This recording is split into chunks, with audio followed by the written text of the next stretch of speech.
Hey guys, I'm back with another video, and this time I'm reviewing something I haven't reviewed before, and that's an audio interface.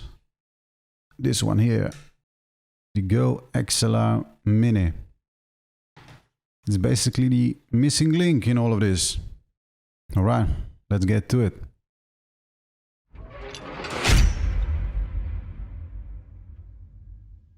Guys, if you like my content and would like to see more audio product reviews like this, subscribe to my channel so you can stay in the loop, and of course take a look at my other social media accounts and check them out too.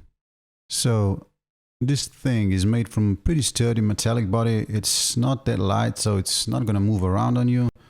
There's two sets of circular legs on the bottom side, and those legs hold the device pretty steadily.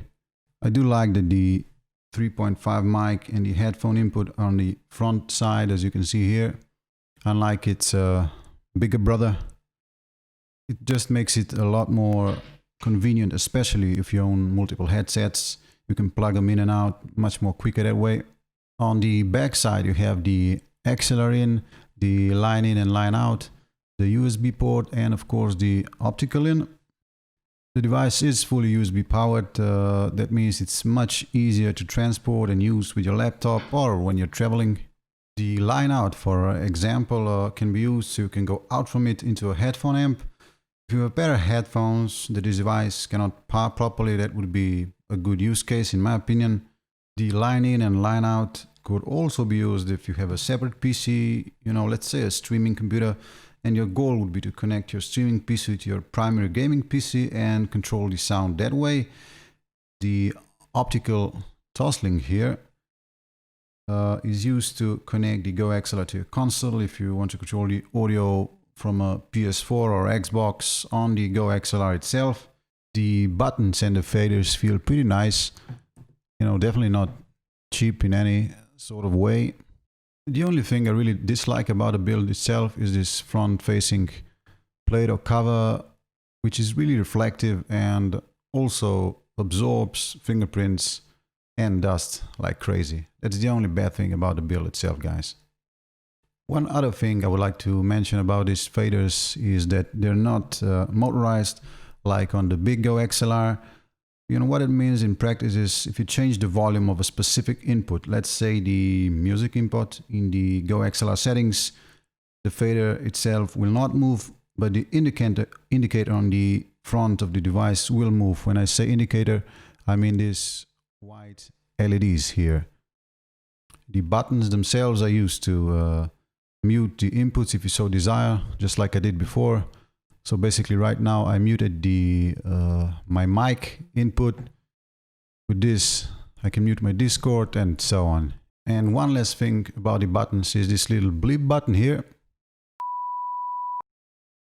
And of course the mic mute button.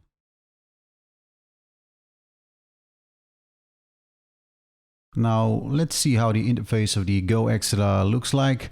I'm not gonna go too in depth into it because I think that certain things about the interface actually deserve a separate video, so I'm probably going to be doing that next week.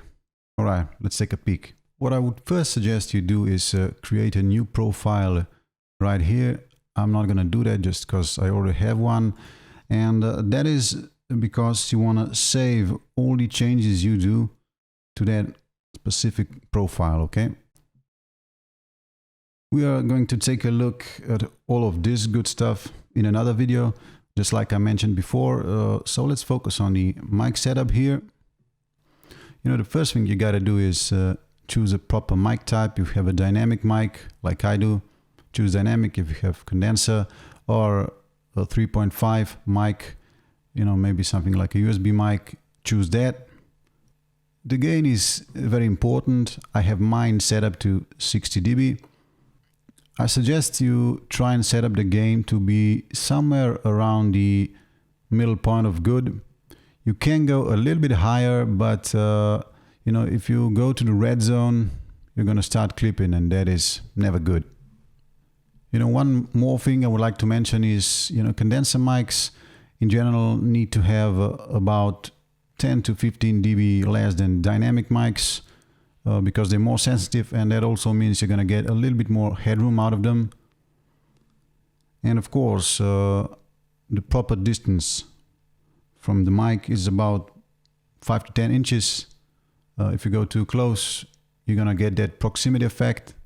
And if you move too far away, you're going to sound way too low to be audible. The mixer tab over here allows you to change what the faders are and what happens when you press the mute button. You can also set up the volume levels of all your inputs. For example, I have channel 3 fader set up as a headphone fader. That way I can change the loudness of my headphones on the fly by using the music fader. That is very, very convenient thing for me. There's also the mic monitor volume over here. With it you can monitor yourself through your headphones, the volume you set. I have it set up at 100% if I need that functionality, okay? The lightning tab is where you set up how you want your faders to look and react when you press them. I'm not going to go into more detail. This is, I think, something you should discover on your own and set up how you like it, to your own preference. I know the routing tab over here looks very complex, but it's really not. What it basically means is, that chat is going to your headphones and your broadcast stream mix. And that actually means that, if you're chatting with your friends on Discord, you're going to hear it on your headphones. And the broadcast stream mix option is so, your Twitch audience are also going to hear what you're talking about with your friends on Discord. But if you need help setting all this up, it's not really complex. You can visit the tc-helicon's Discord channel and they can help you out. The system tab over here is not really that important in my opinion. These icons over there, you don't really need to use it. The software auto updates on itself, so you don't need to use this tab over here. And the lightning settings are basically linked to what your buttons here do. That way you can set up how your buttons look and what they do when you press them down. You want to change, you want them to change your color, you can do that. So that's basically the functionality of the system lightning tab. Okay, I'm back. So, let's talk a little bit about what I think about this device. I know that for most of you this is only useful for streaming purposes, or so you think. But in my opinion, it's a really good all-around audio interface. It costs about $160 and it's a bargain, for what you get. But please just don't buy from Amazon. The prices over there are a little crazy. Go on Thomann or any other site with normal prices. If all you need is one XLR input and you're not going to be recording your guitar or your piano, your keyboards, this has everything that you would ever want, really. The only thing that this device is missing, in my opinion, is the balanced XLR outputs, so you can connect that to your powered monitors and control the volume from the mixer itself. What you can do is connect your monitors via the with your RCA cables basically. But in my opinion, when it comes to balanced versus unbalanced, the balance always wins, of course, if you have that option available to you. Not many audio interfaces in the sub $200 range have so much mic pregain that they can power the notorious SM7B without using a cloud lifter and do it cleanly, you know what I mean? So for that purpose, this device is really, really good. What I also love about the goxl Mini is the broadcast remix channel. What it does basically is it mixes all of the other channels into this one channel.